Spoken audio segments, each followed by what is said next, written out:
जय श्री कृष्ण। जीवन का अंतिम लक्ष्य उस परमपिता परमात्मा की प्राप्ति है और इस शरीर में जो हम आए हैं उसका भी यही लक्ष्य है, उस परमपिता परमात्मा को प्राप्त करने के लिए प्रयत्न करना। परंतु इस सत्य को भूल हम इस संसारिकता के जाल में बंध जाते हैं।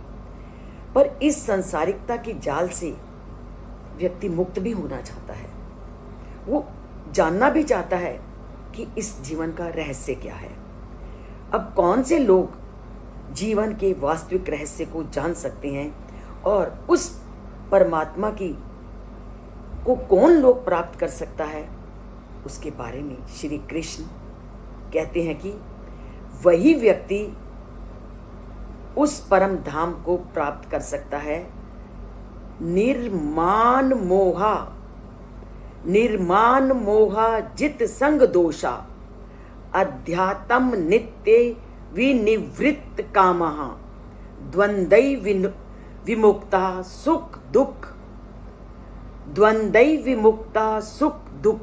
संगै गच्छन्ति अमूढ़ः पदम अव्ययम तत्।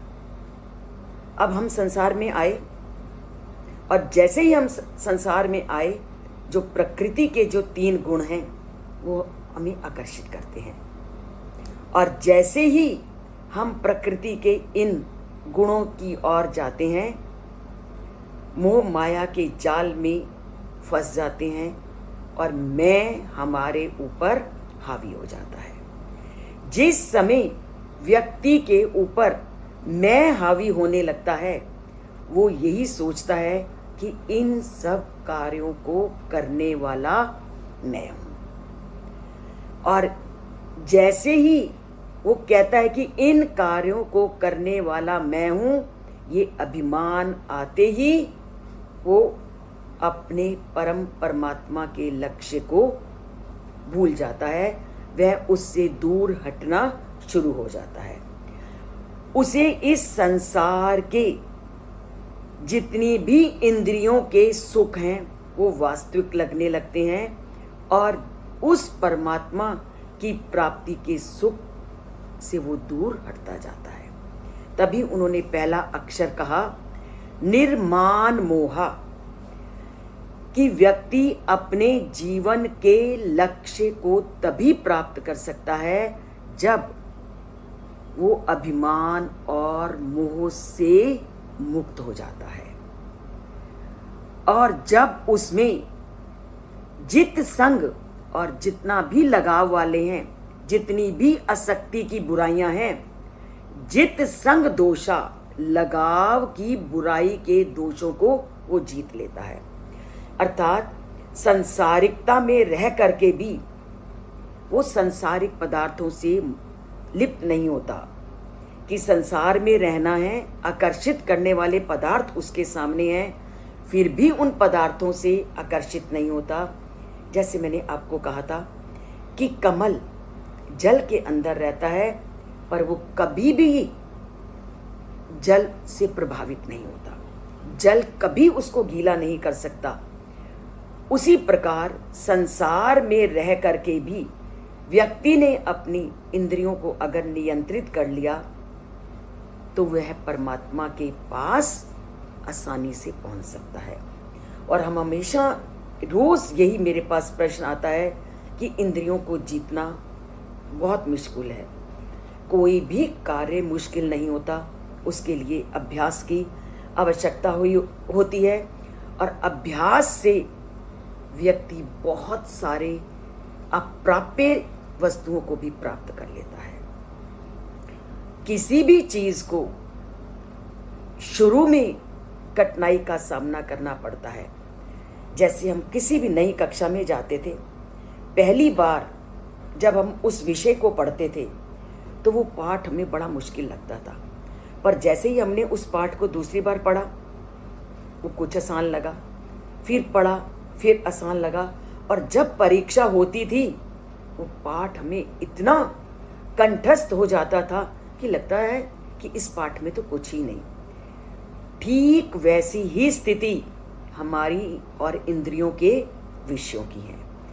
शुरू में जो भी कार्य करो उसमें कठिनाई आती है, पर धीरे धीरे धीरे जब हम उसको करने लगते हैं तो उसका अभ्यास पड़ जाता है। तभी उन्होंने बोला जित संग दोषा, कि ये जो संसार में आते हो, विषयों के प्रति लगाव है, और उससे जब आप हटना शुरू करते हो और उसको जब जीत लेते हो तभी तुम मेरी ओर लग सकते हो।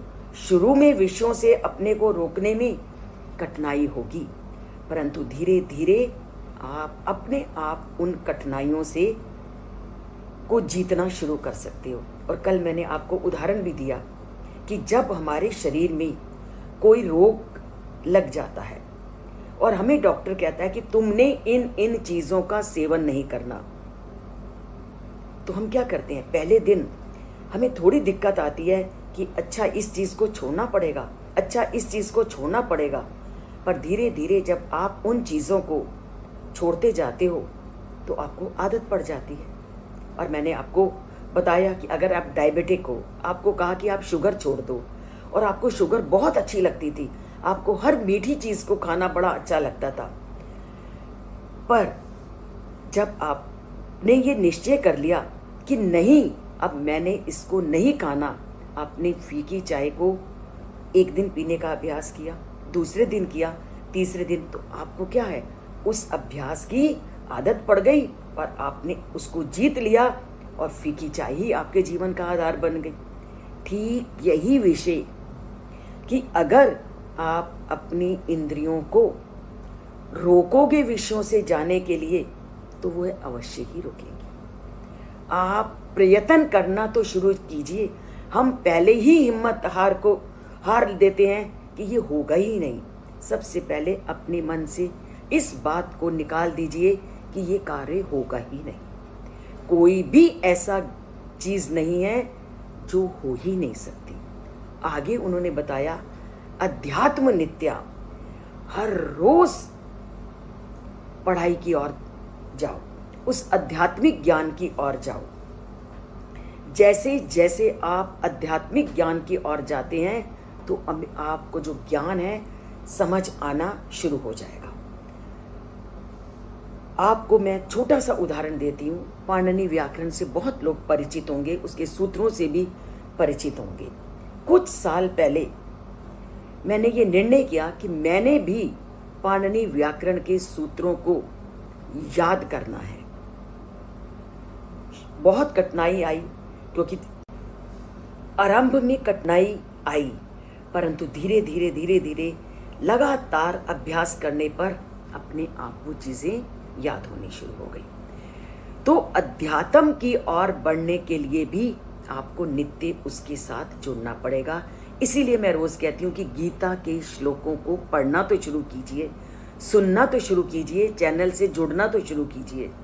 तो देखिए आपको गीता अपने आप समझ आनी शुरू हो जाएगी और अपने आप गीता में कहे श्लोकों के अनुसार आप अपने जीवन को ढालना शुरू कर देंगे।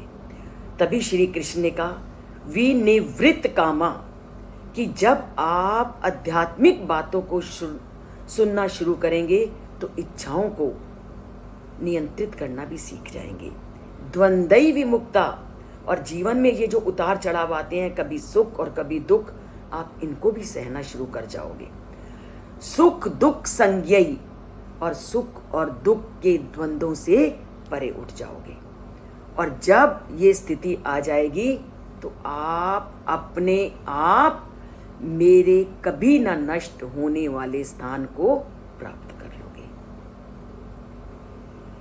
तो श्री कृष्ण के धाम को प्राप्त करना है, जो कि नित्य धाम है, जो आपको सभी बंधनों से मुक्त करने वाला है, सच्चित आनंद को देने वाला है, उसको प्राप्त करना है तो आध्यात्मिकता से जुड़ना है, उनके श्लोकों को समझना है, और इस चैनल से जुड़कर इसे सब्सक्राइब करके और लाइक करके उस परमात्मा के धाम को प्राप्त करना है। तो प्राप्त करते हैं उस परमात्मा के धाम को इस चैनल को सब्सक्राइब करके और उसे लाइक करके। जय श्री कृष्ण।